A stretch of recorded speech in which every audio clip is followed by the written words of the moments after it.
Please be advised that the views and opinions of the host and guests do not reflect those of the station, the management, and its network. Sa barangay tayo, ikaw at ako. Nagbibigay ng aral sa mga kagawad at kapitan. Sa barangay tayo. Welcome back mga kabarangay, at gaya nga po ng nabanggit natin kanina, patuloy lang po tayong sasagot ng inyong mga katanungan tungkol po sa iba't ibang aspeto ng ating barangay. Pero bago po ang lahat, bago po tayo magpatuloy, please watch sa Barangay Tayo at GSAT Channel 1 on Sunday 7 p.m. At dala rin po kami ng almost 100 cable stations around the Philippines, pati na rin po sa iba't ibang probinsya na mayroong GSAT station. Please also subscribe to our YouTube channel, Facebook page, and TikTok. Ayan, marami nagtatanong sa akin na SKMI, dun sa pag-subscribe sa YouTube, kung may bayad. Wala po. Pipindutin nyo lang, click the subscribe button at mapapanood nyo po lahat ng videos namin. Pati na rin yung kasama namin si Yusek Martindino nung unang panahon pa na kami nag-umpisa. Kaya subscribe lang po at marami po kayong pwedeng balik ang mga topics. Yes po, at para na rin po, tuwing meron po tayong bagong episodes ay mano-notify din po sila para mapanood po nila agad kapag meron po tayong bago. Yes. So, ito, magdadigress muna ako. Kasi napag-usapan natin kanina ang usapang politika, yung ugnayang barangay. Magkakadikit po yun kung sa question nga, hinangin ko na lang na matutuloy ba yung fearless forecast. Actually, nag-fearless forecast tayo. Sumagot lang si Kagawad Marie. Kasi pinag-iisipan ko pa talaga eh. Ang sabi ni Kagawad Marie, malamang hindi matuloy. Dahil nga masyadong close. Ako naman, dun sa discussion kanina, na pwede niyo pong balikan, dahil nga po, maaaring maraming tumakbong barangay officials ngayon. At marami rin na gastos ang mangyayari. Kasi alam mo, sa totoo lang, SK, ang gumagastos, karamihan, mga 80%, para sa pagtakbo ni Kagawad tsaka ng kapitan, mga kapitan, kasi nagmamanok system yan eh. Manok-manok yan eh, ginagastosan nila yan. Eh gumastos ngayon si congressman, si mayor, si governor, si vice gov, nang para sa kandidatura nila nung May. Totoo po yan, gastusan talaga ang politika eh. Sa tingin nyo ba gagastos sila para sa December? May pera pa?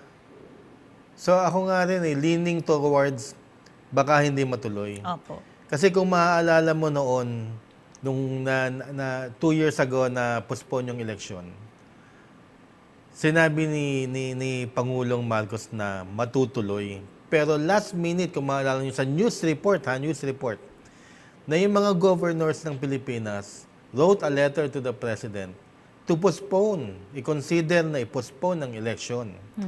So bakit governor mga pinakinggan? Sapagkat ayan po talaga ang gumagastos ang mga local officials para sa pagpapatakbo ng mga kapitan nila, para hawak nila ang isang lugar. Kasi talagang manok-manok system sa Pilipinas, wala ho tayong magagawa eh. So money is power, money is votes. So ayan po ang mangyayari. So masyadong malapit. Ako, para sa akin, gagawa ng paraan yan. Kasi, alam niyo, malikot ang ating gobyerno, malikot ang mga pag-iisip. Opo. So, kung i-advance natin yung mga galaw-galaw na napapag-usapan na natin ngayon, vis-a-vis dun sa lapit masyado ng eleksyon at expenses involved, konsiderasyon na budget, para din sa akin, malamang-lamang, baka hindi matuloy, baka gawa ng paraan kung ano mang legal na paraan yan. Maraming salamat po, Kags Butch. At mga kabarangay, paalala lang din po natin na yan ay forecast lamang po ng aming programa. Pero titignan po natin ngayon kung paano po ina-navigate ng COMELEC at ng Kongreso ang sitwasyon po ng eleksyon next year. Kayo, mag-comment kayo, mga kabarangay, mga kagawad, mga kapitan. I-analyze nyo rin, tapos mag-comment kayo, tingnan natin. Hindi naman tayo magdedebate para meron din kaming inputs galing po sa inyo. Ayan po.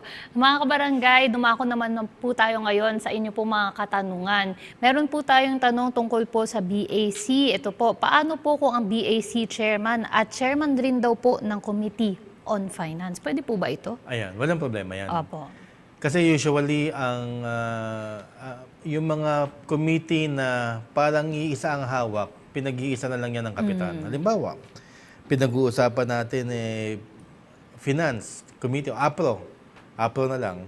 Siyempre, di ba, may Finance Committee, merong Ways and Means merong business, okay?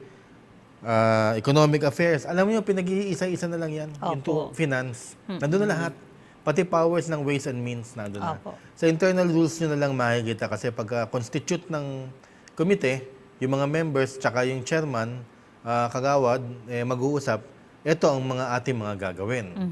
So, papasukin din natin ang ways and means, pasukin natin ang appropriations, BAC chairman, ako automatic na magiging BAC chairman, sinabi na ni Kapitan, okay lang po yun. Hindi pwede kasing si kagawad may appropriation tapos ako BAC chairman eh.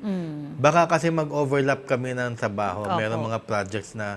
Pero kung halimbawa naman ganun, pwede kami mag-joint committee. Opo. Joint committee appropriations, joint committee on finance. Meron kaming joint project. Walang problema. Dalawang chairman involved, pati mga members, nagiging parang committee of the whole. So wala akong problema yan. Basta generic, yung generic na mga topics, pinag-iisa-isa yan. Okay. Parang cleanliness, beautification, yung mga ganon. Isa lang po yan para hindi magulo. Ayan, maraming salamat po, Kags Butch, at malinaw na malinaw po yan.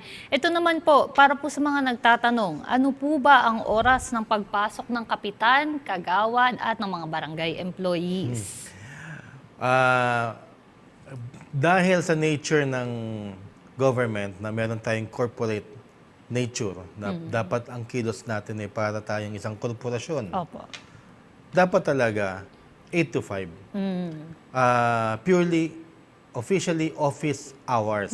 So anong office hours? 8 to 5 lahat ng empleyado. Opo. Lahat ng empleyado dapat naka time in, time out. Meron ho yan. Yung mga, kung paano nyo man ginagawa, o kung pinapipirma nyo sa kapitan nyo, wala akong problema. Pero 8 to 5, depende sa internal rules nyo yan, ha? Kung may late, kung may absent, kung binibilang po yan, dapat binibilang po yan. Iba po, ganun din kay SEC at saka kay TRES, lalo na kina XO. Depende yan sa mga tanod, kasi mga tanod nag-go-overtime. Yes po. At saka yung XO nag-go-overtime yan kasi hanggang gabi. Minsan dalawang XO at saka dalawang grupo ang tanod kasi merong pang 8 to 5, merong 5 hanggang umaga na yun, o 6 hanggang umaga na. So, depende yan sa inyong pag-uusapan. Pero office hours nyo. Ang kagawad na pag-usapan na natin noon, ina-expect lang yan pumasok twice a month. Diyan lang po sa session. Kasi ang trabaho nga ng kagawad is to pass laws, ordinances. Okay? Mahirap po yun. Huwag niyo sabihin unfair. Kasi pinag-iisipan talaga ang batas. Pero kung ang kagawad pumapasok araw-araw para magsilbi ng iba pa niyang mga functions and duties, walang problema. Opo. Pero hindi mo masasabing 8 to 5. Opo. Pero kagaya namin, naandun kami sa barangay ng mga alas 9, tapos mga bandang mga alas 4, kanya-kanyang karipas na kami. Oo, kasi araw-araw naman kami nandun, including Saturdays. Pero ang kapitan iba. Opo. 24-hour job yan. Yes. Hindi mo masasabi magpapahinga ka ng linggo dahil pupunta ka. Ang trabaho ng kapitan hindi natatapos. Yan ang pinakamaselan. May suntukan, nung piyesta, nung linggo, punta ka doon ka. Merong nakawan, merong magandang nangyayari, merong meeting, pinatawag ka ni Gob. Hindi, wala, 24-hour job ang kapitan. Opo. Yan po, wala hong oras yan. At kinakailangan araw-araw siya nakikita sa kanyang barangay. Kung hindi pa siya masyadong busy, dapat nandun siya ng 8 to 5 lagi sa barangay para magmando at nalalaman niya kung ano nangyayari sa kanyang barangay. Yan ang office hours. Ayan, maraming salamat po, Kags Butch. At ito naman pong kasunod, ang 4Ps po, naging kagawad, dapat po ba binibigyan pa rin po siya ng benepisyo o makakakuha pa rin po ba siya ng benepisyo? Hindi na. Kasi ang 4Ps, pag miyembro ka ng 4Ps, ibig sabihin you are a member of the poorest of the poor. Ikaw yung pinakamahirap sa mahihirap. Kaya nga tinutulungan ka ng gobyerno eh. Naging kagawad ka o naging kapitan ka. O kaya may trabaho ka na malaki ang sweldo mo. Hindi ka na considered the poorest of the poor. Opo. So ba't ka kukubra ng pera? Ba't ka kukubra ng mga project o ng mga financial assistance? Hindi na. Ikaw na magbibigay niyon. Ikaw na ang kagawad eh. So, 4Ps, naging kagawad, hindi na. Hindi ka na member ng 4Ps. Ano ka na? Considered ka na ikaw ang magbibigay serbisyo sa mga taga 4Ps. Ayan, maraming salamat po, Kags Butch. Ito naman pong kasunod, kapag daw po ang isang kagawad ay nagsisilbing BHW pa rin kahit walang honoraryo, maaari daw po ba niyan? Ipagpatuloy po yan o pwede po ba yan? May katanungan nga nakita natin yan sa ating YouTube channel na yung isang kagawad daw, dating BHW, naging kagawad na ayaw niyang iwanan yung posisyon niyang BHW. Nagsisilbi pa rin bilang BHW. Regardless kung may honorarium ka, tinatanggap mo o hindi ho pwede yun. Kasi unang-una, conflict of interest. Hindi pwede si kagawad maging BHW. Hindi rin pwede naman BHW maging kagawad kung hindi ka elected. So, dapat elected ka na. Iba na ang mandato mo pagka ikaw ay elected. Kung makikita mo lahat ng mandato mo doon sa local government code, yun lang hanggang doon ka lang. Hindi mo pwedeng matakaw ka at ayaw mong ibigay yung pwesto mong BHW kung sakaling hindi ka nakagawad, babalik ka na lang doon. Hindi pwede. Hindi ganon. Gampanan mo ang trabaho mo bilang kagawad at yung give chance to others ang sinasabi natin na may papalit sa iyo sa pwestong pagka BHW. Hindi ho pwede. Conflict of interest po yan kahit na hindi kayo nagdo-double compensation. Ayan po, maraming salamat po, Kags Butch. Ito naman pong panghuli po nating tanong. Dito na naman po papasok yung mga partido-partido. Ito po, legal po ba nakaltasan ka ni Kapitan ng honorarium kung ikaw ay kalaban ni Kag? Okay. Ito si Kapitan, nabisit kay Kagawad Butch, binawasan niya ng honorarium or hindi niya binibigyan ng honorarium. Bawal po yun. Hindi pwede. Ang nagpapasweldo sa Kagawad o sa Kapitan ay national government. Hindi Kapitan na nagpapasweldo sa kanyang mga kagawad. Hindi niya empleyado ang kanyang mga kagawad. Ito ay partner niya sa pagpapaganda. At kung sakaling ginalaw ang inyong honorarium, hindi binigay, graft and corruption yun. Pwede niyong kasuhan ang inyong kapitan sapagkat pwede ka lang matanggalan ng honorarium pag ikaw ay matanggal sa pwesto due to crimes involving moral turpitude, kung ano man ang mga krimen yan, at saka disqualification na nalaman ng COMELEC at meron kang ginawang hindi maganda at hindi ka umattend ng 3 beses na session, na sunod-sunod na session.